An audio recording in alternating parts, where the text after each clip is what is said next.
नमस्कार, आप सभी का स्वागत है आपके यूट्यूब चैनल फैक्ट फाइंडर में। आज हम आपके लिए डी++ की परीक्षा जो 28/12/2014 को सामाजिक विज्ञान की मेल एंड फीमेल कैटेगरी की संयुक्त रूप से संपन्न हुई थी, उसके प्रश्न पत्र पर डिस्कस करेंगे। इसके पहले 2 भाग पर हम डिस्कस कर चुके हैं। आज भाग 3 पर डिस्कस करेंगे, जिसके सभी प्रश्न के उत्तर इस प्रकार से आपकी स्क्रीन पे रहेंगे। प्रश्न 1, बिदर में प्रसिद्ध मदरसा किसके द्वारा बनाया गया था? ए. महबूब गवा, बी. महमूद शाह, सी. इब्राहिम द्वितीय, डी. महमूद आदिल शाह। आपका राइट आंसर है ए। बिदर के प्रसिद्ध मदरसा का निर्माण महमूद गवा ने करवाया था। महमूद गवा जन्म से ईरानी थे, जो व्यापार करने के उद्देश्य से बहमनी राज्य में आया था। वह अपनी योग्यता के कारण बहमनी साम्राज्य का प्रधानमंत्री बना था। प्रश्न 2, टाटा आयरन और स्टील कंपनी की स्थापना कब हुई थी? ऑप्शन है 1907, बी 1910, सी 1900, डी 1903। आपका राइट आंसर ए है। भारत में बड़े पैमाने पर लौह अयस्क उत्पादन का प्रयास 1907 में जमशेदपुर के सांची, झारखंड नामक स्थान पर टाटा आयरन एवं स्टील कंपनी की स्थापना के साथ आरंभ हुआ था। इसके बाद 1918 में बर्नर में इंडियन आयरन एवं स्टील कंपनी की स्थापना हुई थी। प्रश्न 3, पलासी की लड़ाई किस वर्ष लड़ी गई थी? Option A 1761, B 1756, C 1764, D 1757। आपका राइट आंसर है डी। प्लासी की लड़ाई 1757 में लड़ी गई थी।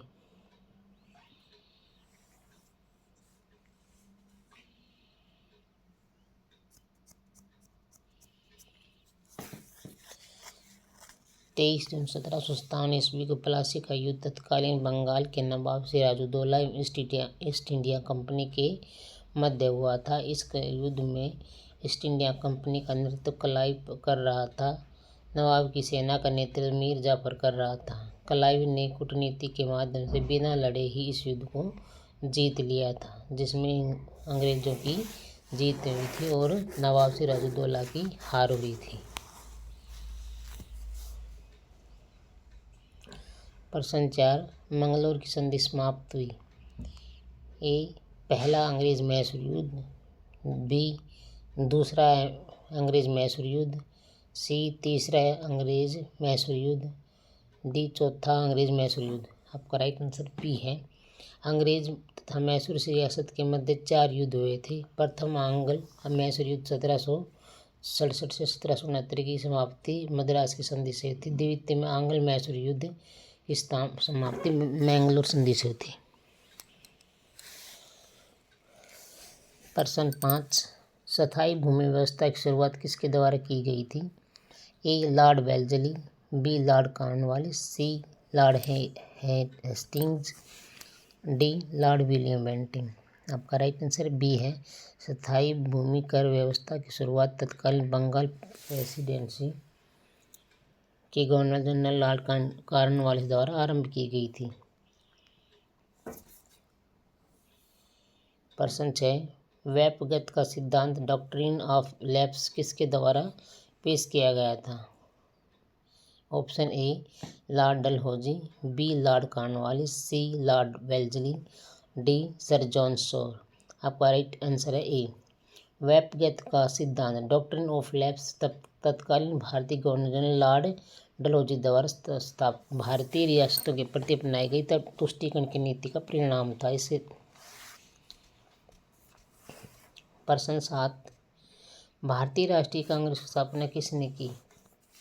ए. Hume, B. Mahatma Gandhi, C. Annie Besant, D. Bal Gangadhar तिलक। आपका राइट आंसर ए है। भारतीय राष्ट्रीय कांग्रेस की स्थापना ब्रिटिश सरकार के एक अवकाश प्राप्त अधिकारी हुम के द्वारा की गई थी।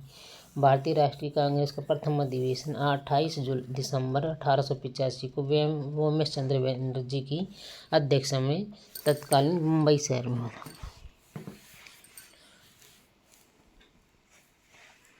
प्रश्न 8, भारतीय टेलीकॉम विनियामक प्राधिकरण की स्थापना कब हुई थी? A 1997, B 1885, C 1990, D 1995। Right answer A है भारतीय टेलीकॉम विनियामक प्राधिकरण ट्राई की स्थापना 20 फरवरी 1997 भारतीय दूरसंचार विनियामक अधिनियम के द्वारा की गई थी। प्रश्न 9, कर्नाटक केसरी की उपाधि से किसे सम्मानित किया गया था? A R Diwakar, B Gangadhar Rao Deshpande, C K C Reddy, D S Nijalingappa. Right answer आपका बी बाल गंगाधर राव देशपांडे को कर्नाटक केसरी की उपाधि से नवाजा गया था, प्रदान की गई थी। ये वे कर्नाटक के बेलगाम क्षेत्र के एक प्रमुख भारतीय स्वतंत्रता सेनानी थे। प्रश्न 10, किसी नेतृत्व और नैतिक प्रत्यायन के बगैर लिए गए लोगों के निर्णय को कहते हैं? ए प्रत्यक्ष, बी प्रतिनिधिक लोकतंत्र, सी अभिजात तंत्र, डी संघवाद। राइट आंसर ए है प्रत्यक्ष।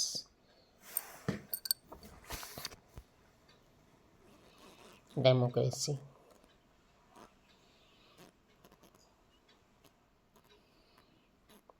प्रत्यक्ष लोकतंत्र केवल प्रत्यक्ष निर्वाचन प्रणाली या जनता की सीधी भागीदारी नहीं है, अपितु व्यक्ति के स्वतंत्र निर्णय एवं स्वैच्छिक भागीदारी तथा प्रत्यक्ष शासन पर अंतःक्रिया का सम्मिलित रूप होता है। प्रत्यक्ष लोकतंत्र इनमें लोग किसी नैतिक प्रत्यायन और नेतृत्व के बिना निर्णय लेने में सक्षम होते हैं।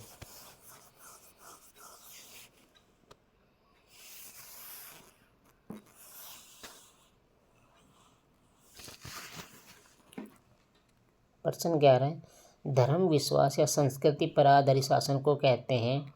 ए अभिजात तंत्र, बी तकनीकी तंत्र, सी धर्मतंत्र, डी सर्वसत्तात्मक। आपका राइट आंसर सी है। धर्म, विश्वास या संस्कृति पर आधारित शासन को धर्मतंत्र या थियोसोक्रेसी कहा जाता है।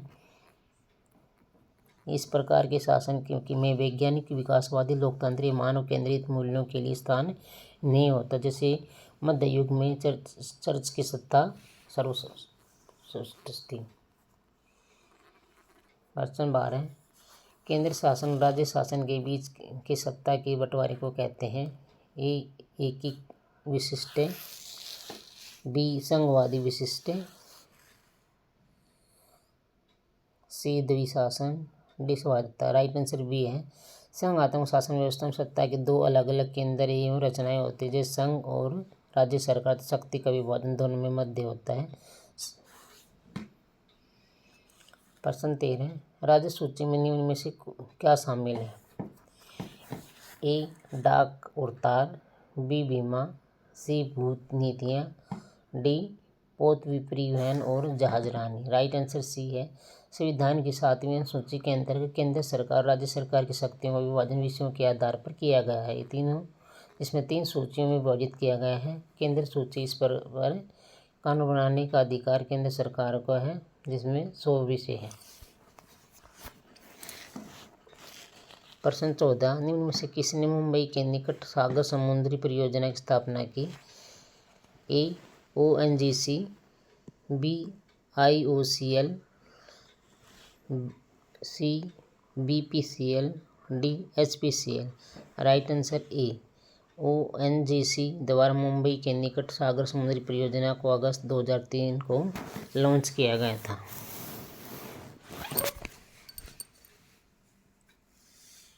प्रश्न 15, सुशासन बी एंथोनी ने किस आंदोलन का नेतृत्व किया?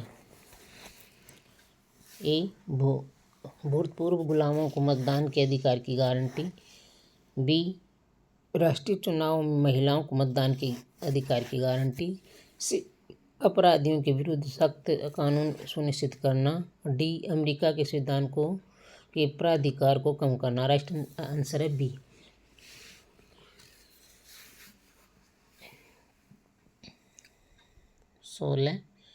लोगों द्वारा लोगों के लिए शासन एक मुहावरे का स्रोत क्या है? ए अमेरिकी संविधान, बी स्वतंत्रता की घोषणा, सी गेटिसबर्ग भाषण, डी मेरा एक सपना भारत भाषण। आपका राइट आंसर सी 1863 में अमेरिका के पेंसिल्वेनिया राज्य में गेटिसबर्ग शहर में राष्ट्रपति अब्राहम लिंकन ने यह भाषण दिया था।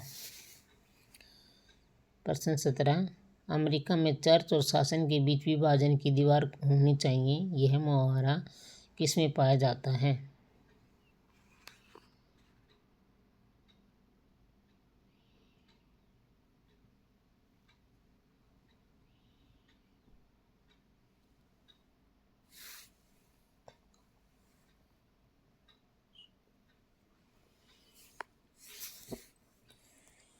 ए थॉमस जेफरसन का पत्र, बी जॉर्ज वॉशिंगटन द्वारा का विदाई भाषण, सी मेफ्लावर समझौता, डी अमेरिकी संविधान।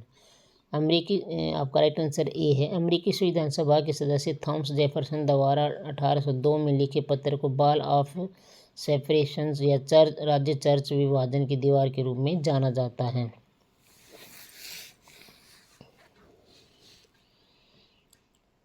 प्रश्न 18, मेरा एक सपना भाषण में डॉक्टर मार्टिन लूथर किंग ने ऑप्शन है ए भाईचारा और सामाजिक न्याय के लिए आशा जताई, बी हबशी पृथकतावाद की हियाकत, सी गुलामी निषेध के लिए तर्क प्रस्तुत किया, सकारात्मक क्रियात्मक और नैतिक समर्थन किया। डॉक्टर ऑप्शन है ए डॉक्टर मार्टिन लूथर ने दिया था ये भाषण। 19, किन देशों के समूह को तीसरा विश्व देश कहा जाता है? ए पंचशील, बी नाम, सी नाटो, डी सीटो। आपका राइट आंसर बी है। विश्व राजनीति में अफ्रीका, एशिया एवं लैटिन अमेरिका के विकासशील देशों को तृतीय विश्व के नाम से जाना जाता है। नाम अतः गुट निरपेक्ष आंदोलन के संघ में तृतीय विश्व के देशों को प्रतिनिधित्व था। प्रश्न 20, गुजरालवाद इनसे अच्छे संबंध को अधिक महत्व देता है। ए नाटो देश, बी एशियान, सी सार्क, डी सीटो। आपका राइट आंसर है सी। गुजरालवाद सार्क देशों से संबंध को महत्व देता है। 1997 में प्रधानमंत्री आई के गुजराल ने पड़ोसी नीति या नेबरहुड पॉलिसी को प्राथमिकता दिया। इसमें पड़ोसी देशों के साथ संबंधों सुधारने एवं संबंधों को मजबूत करने पर ध्यान केंद्रित किया गया। लगभग सार्क के सभी देश भारत के पड़ोसी देश हैं। Thank you.